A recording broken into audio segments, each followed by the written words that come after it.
오늘 아침 주님께서 우리에게 주시는 말씀은 창세기 31장 43절부터 55절까지 말씀입니다.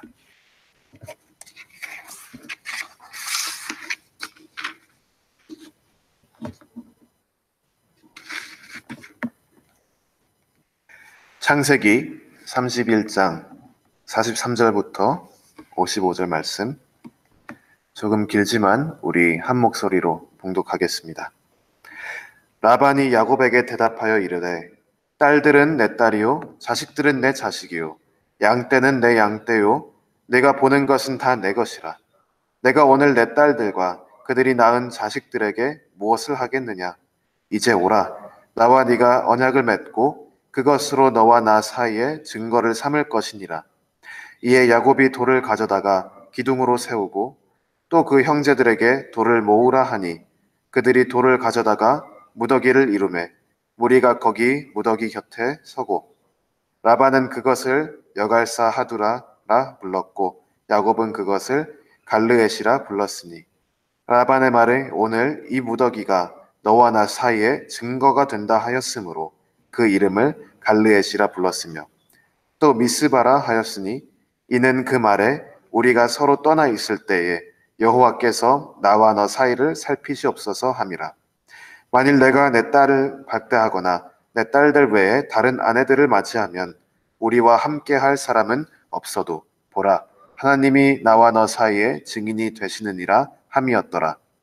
라반이 또 야곱에게 이르되 내가 나와 너 사이에 둔 이 무더기를 보라. 또 이 기둥을 보라. 이 무더기가 증거가 되고 이 기둥이 증거가 되나니 내가 이 무더기를 넘어 내게로 가서 해하지 않을 것이요 네가 이 무더기 이 기둥을 넘어 내게로 와서 해하지 아니할 것이라. 아브라함의 하나님, 나홀의 하나님, 그들의 조상의 하나님은 우리 사이에 판단하옵소서 하매 야곱이 그의 아버지 이삭이 경외하는 일을 가리켜 맹세하고 야곱이 또 산에서 제사를 드리고 형제들을 불러 떡을 먹이니 그들이 떡을 먹고 산에서 밤을 지내고 라반이 아침에 일찍이 일어나 손자들과 딸들에게 입맞추며 그들에게 축복하고 떠나 고향으로 돌아갔더라. 아멘. 저는 창세기 31장 43절부터 55절까지 말씀을 통해서 야곱과 라반 사이의 언약이라는 제목으로 하나님 말씀을 선포하도록 하겠습니다. 라반과 야곱은 원활한 관계가 아니었습니다. 라반은 야곱을 통해서 이익을 보기 원했고 또 그것을 알고 있었던 야곱은 그런 라반을 순수히 따르지도 않았습니다. 야곱이 라반을 섬기며 이렇게 결혼해서 가정을 꾸리며 살고 있는 어느 날 가운데 하나님께서 야곱에게 나타나셔서 약속을 하시며 그 가나안 땅, 아버지 땅으로 돌아가라 명령을 하시죠. 그래서 야곱이 가족들과 재산을 챙겨서 돌아가는데 이 삼촌 라반에게 말을 하지 않고 돌아갑니다.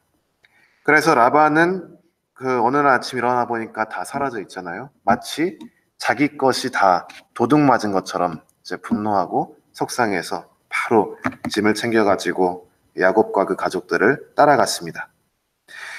그러나 그 따라가는 과정 가운데 하나님께서 강권적으로 개입하셔서 라반이 야곱을 해하지 못하게 하시고 그래서 그 둘이 만났을 때 오늘 본문 말씀에 나오는 내용인데 야곱과 라반이 서로 화해하게 되고 그 화해 과정, 그 언약을 맺고 서로 약속하는 과정을 그려낸 것이 오늘 본문 말씀입니다. 이 화해 내용은 이 핵심이 한 가지 있습니다. 바로 야곱과 라반 사이에 그 세운 언약에 있는데요. 이 언약의 증표로 돌 무더기를 세우고 돌 기둥을 세웠습니다.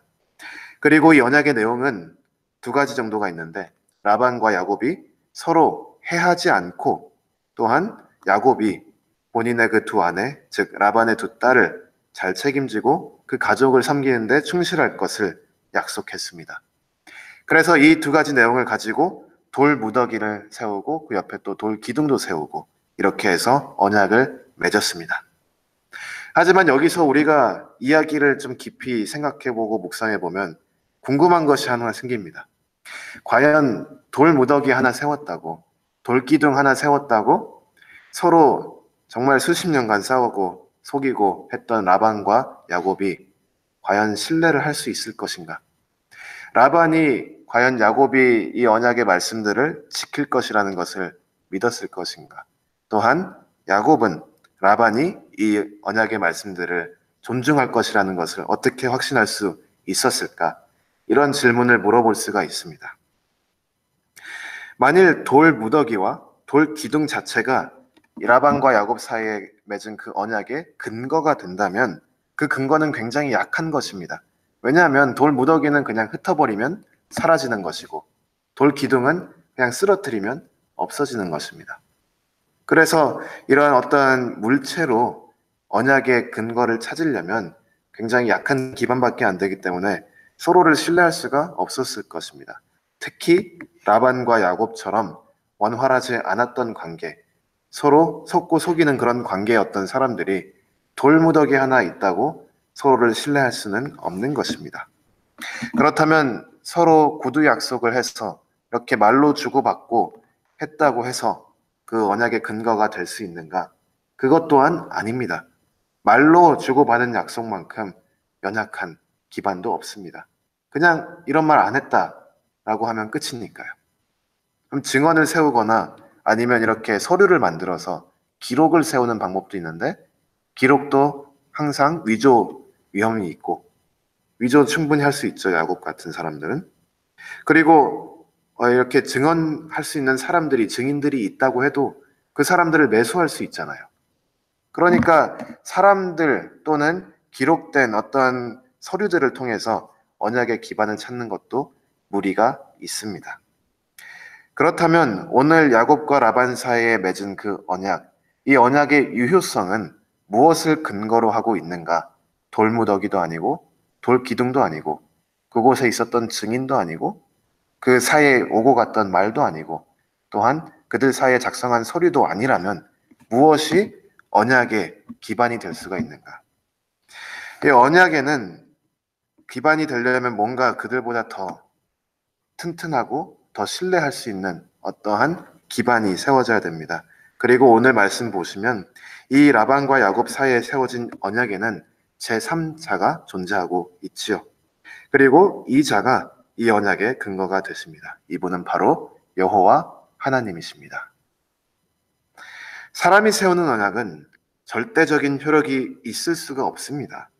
사람이 세운 언약의 근거는 결국 마지막에 가서는 사람이 될 수밖에 없고, 만약에 사람이 언약의 근거가 된다면 사람은 절대적이지 못하기 때문에 그 언약도 절대적일 수가 없습니다.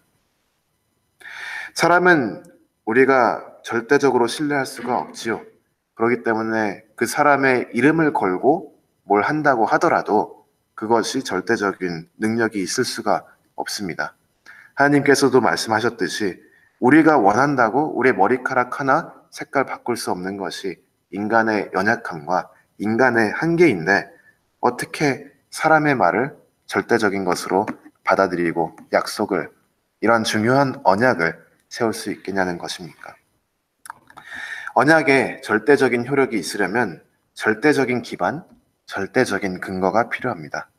즉, 하나님께서 개입하시는 또는 하나님께서 세우시는 언약 외에는 절대적인 언약이 존재하지 않습니다. 라반과 야곱은 하나님 앞에서 언약을 세웠기 때문에 서로가 언약의 내용을 존중할 것이라는 것을 신뢰할 수가 있었던 것입니다. 라반이 갑자기 야곱에 대한 믿음과 신뢰가 생겨서 그냥 야곱이 이제 더 이상 나 안 속이겠지? 이 정도 했으면 됐겠지? 해가지고 야곱을 믿어준 것도 아니고 야곱도 라반을 갑자기 좋게 봐가지고 지난 시간들의 그런 과거와 역사를 다 잊어버리고 이제는 라반이 새 사람이 됐을 거야. 그래갖고 이렇게 믿어서 서로 언약을 세운 것이 절대 아니라는 것입니다. 그곳에는 여호와 하나님께서 계셨습니다. 그래서 49절, 50절 말씀 보면 이렇게 기록되어 있죠. 또 미스바라 하였으니 이는 그 말에 우리가 서로 떠나 있을 때에 여호와께서 나와 너 사이를 살피시옵소서 함이라. 50절에 보니까 만일 내가 내 딸을 박대하거나 내 딸들 외에 다른 아내들을 맞이하면 우리와 함께할 사람은 없어도 보라, 하나님이 나와 너 사이에 증인이 되시느니라 함이었더라. 하나님께서, 오직 하나님께서 사람과 사람 사이의 관계에 신뢰와 언약의 기반을 두실 수가 있는 것입니다. 우리가 이웃을 사랑할 수가 있습니까? 우리 자체로, 우리의 인간의 능력으로 이웃을 과연 사랑할 수가 있을까요?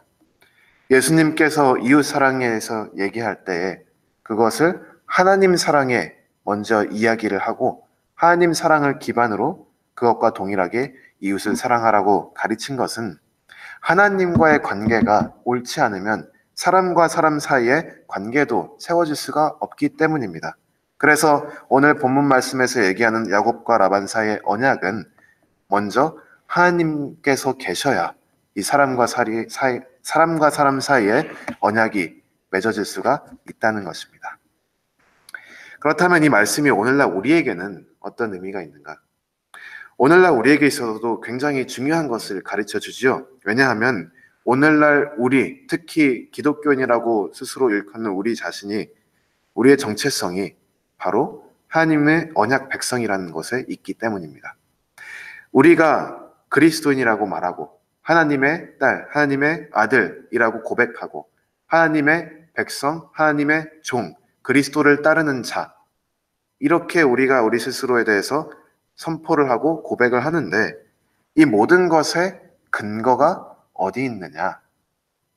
만일 그 근거가 우리의 열심과 우리의 행위와 또는 우리가 입술로 내뱉는 몇 마디 단어에 그게 걸려 있다면 우리의 정체성은 굉장히 연약한 기반 가운데 서 있는 것입니다. 그러나 우리의 우리됨, 우리가 그리스도인 됨은 다름이 아닌 오직 하나님의 은혜, 하나님의 사랑에 기반되어 있다는 것입니다. 오늘날 우리가 하나님과의 관계 속에서 언약 백성이라고 고백할 수 있는 것은 하나님께서 먼저 그 아들을 우리에게 보내주사 십자가에서 예수 그리스도께서 피를 흘리시고 그 피로 인하여 언약을 맺으셔서 우리를 이제 새 사람으로 만드시고 우리를 이제 죄 가운데서 건져내셔서 이제는 생명의 길로 인도하시고 어둠이 아닌 빛 가운데로 이끌어 가시기 때문에 우리가 오늘날 이 그리스도인의 정체성을 가지고 살아갈 수가 있는 것입니다. 우리가 그리스도인 됨의 기반은 그 어떤 것에도 있지 않고 오직 하나님의 강권적인 은혜와 사랑에 있다는 것을 기억해야 합니다. 하나님께서 우리에게 먼저 오셔서 언약을 세우시고 그 언약은 하나님께서 세우신 것이기 때문에 흔들릴 수가 없습니다. 변질될 수도 없습니다. 번복될 수도 없습니다. 하나님은 신실하시고 영원하신 분이시기 때문입니다. 라반과 야곱 사이의 언약 이야기.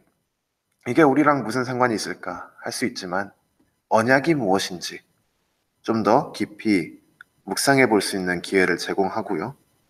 그래서 우리는 이 말씀을 통해서 언약에 대해 조금 다시 생각해 보고 우리가 현재 하나님과 언약을 맺은 언약 백성이라는 것이 얼마나 큰 은혜고 또 얼마나 흔들릴 수 없는 것이고 얼마나 영원한 것이고 그것이 우리의 소망의 기반이 되는 것인지 다시 한번 돌아보면서 야곱과 라반 사이의 언약뿐만이 아니라 우리가 이제는 우리가 서로 약속하며 서로 섬기며 서로 사랑하는 것이 하나님의 변치 않는 사랑 위에 세워져 있다는 것을 기억하고 우리가 다시 한번 소망과 확신을 품고 이 삶을 나아가는 모든 성도 여러분 되시기를 주님의 이름으로 축원합니다.